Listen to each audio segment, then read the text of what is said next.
You're listening to Money and Me. Hello, everybody. How are you doing? You're catching me, Ahalya, on Money Buddy, a brand new podcast series where insights on personal finance are made easy. Now, Money and Me is an investor awareness initiative by PGIM India Mutual Fund. And on this podcast, we hope to simplify your investment journey and along the way, hopefully help you reduce your financial anxiety as well. But, before we even get down to investing, it's really important that we have the basic foundation of money in place. Planning for your life goals becomes easy when you follow certain thumb rules of personal finance.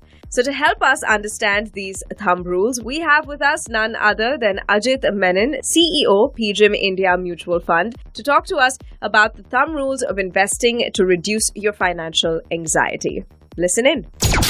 Hi. This is Ajit Menon from PGIM India Mutual Fund, and I'm really happy to bring you this podcast. I'm going to dive into the topic for today, and I wanted to bring to you something that anybody can think about when they start their investment journey. There are some very basic thumb rules that you can keep in mind that can guide you on that journey. Before I even get into those thumb rules, let me tell you that I have a financial advisor myself. So even though I have almost a 30-year career now, out of which 22 has been in mutual funds and the financial markets, I do think it's important to have a financial advisor because every individual and every household will have a unique financial situation to be dealt with. So I do want to give you one basic perspective to keep in mind, which is more of a sequence when you approach your money. And that sequence is to think about doing your household budgeting first in trying to figure out what is your income, what is your expenses, and what is the surplus that you have at the end of every month, whether you're in business or whether you're a salaried person. The first step in the sequence of your financial journey should be your budgeting exercise, your household budgeting exercise. The second step that you need to take, once you know what the surpluses are, is to protect yourself and your loved ones through insurance. So this means obviously life insurance as well as health insurance, and it could even include things like your property insurance. It is only after you do your insurance and you see a surplus that you now move into the next stage in your financial journey, which, according to me, should be in creating an emergency corpus for yourself and your family. An emergency corpus is just money kept aside in the bank, or you could keep it with a reasonably safe mutual fund. And how do you think about this emergency corpus? Well, most experts would say that you should ideally put aside 6 months of your expenses into an emergency fund. There are some people who'd like to be even more conservative and have maybe 12 months of your expenses set aside in an emergency corpus.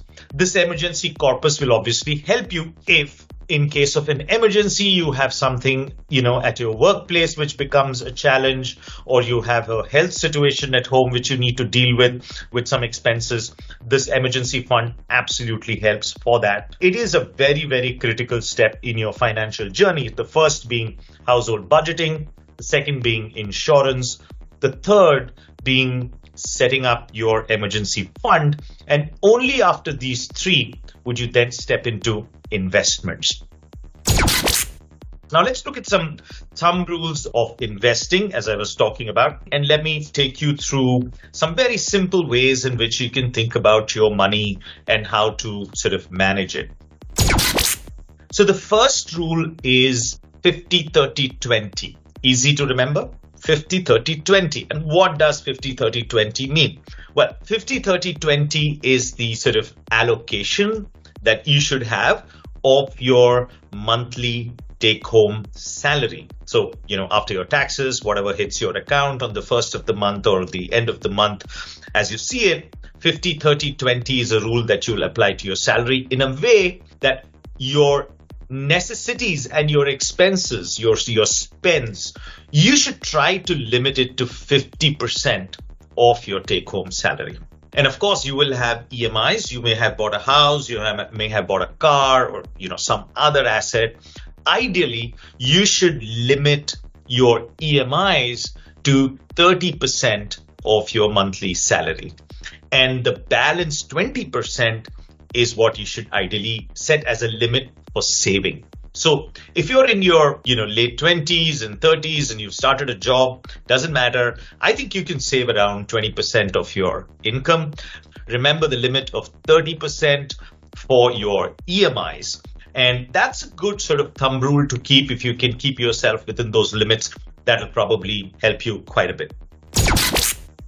Now, what is the thumb rule that you can keep? We spoke about the emergency fund a little earlier.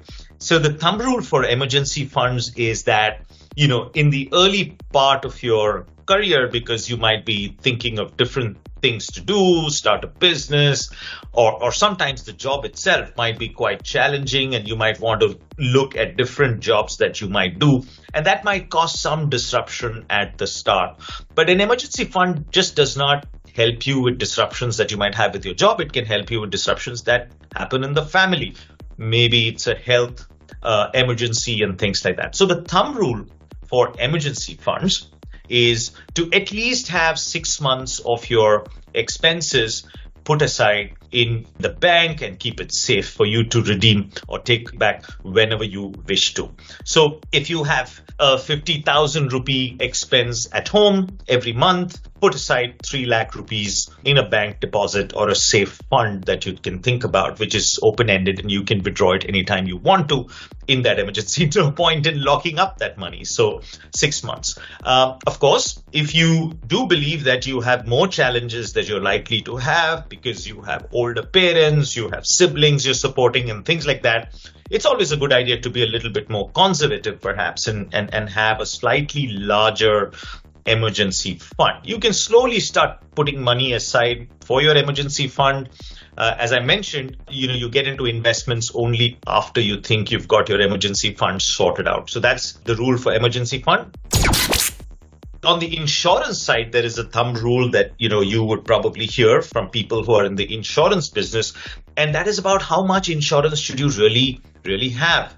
And if you're in your 30s or so, it's recommended that you have at least 10 times your annual income as your life insurance, as a term insurance that you can take. Term insurance are cheaper.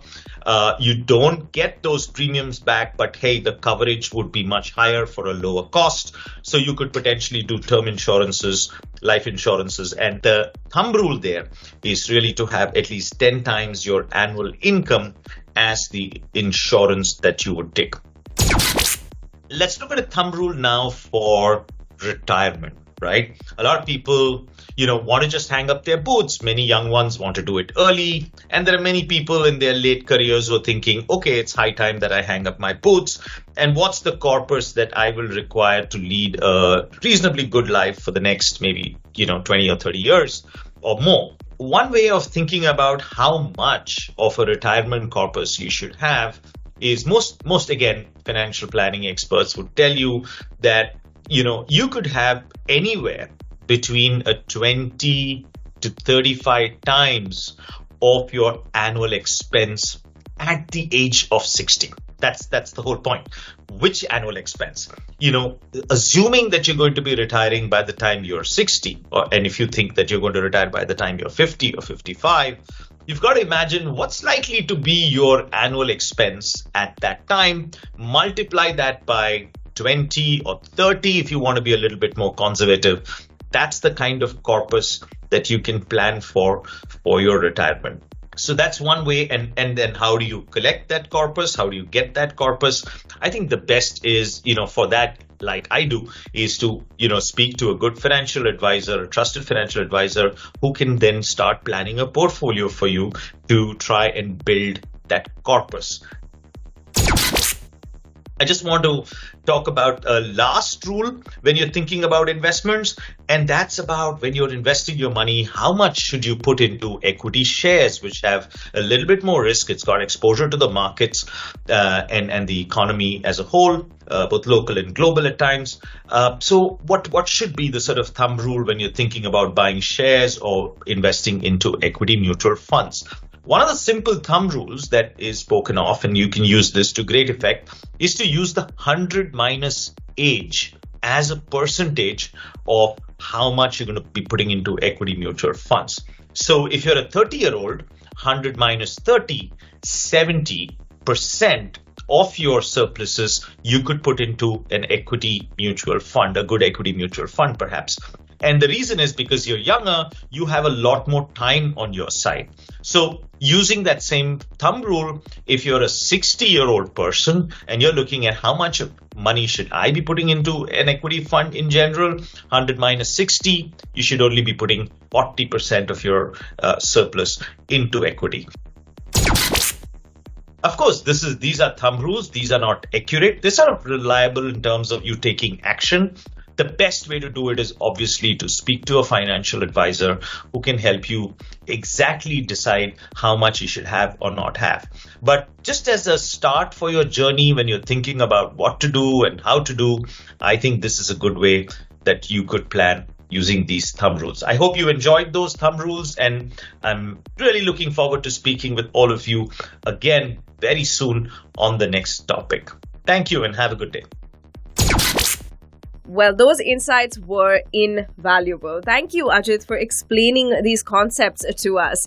And just to summarize what we discussed, it's really helpful that we look to plan our finances in a sequence of household budget, protection and saving, and then investing. Ajit also spoke to us about how and where to park your emergency fund, the 50-30-20 rule, a very important thumb rule, and how to decide your asset allocation based on your goals, age, and risk appetite. So that's a wrap on this edition of Money Buddy, PGIM India Mutual Fund's very own podcast series. Be sure to check out the rest of our series and stay tuned because a lot more insights will be coming your way. Mutual fund investments are subject to market risks. Read all scheme-related documents carefully. This is the Money and Me podcast by PGIM India Mutual Fund.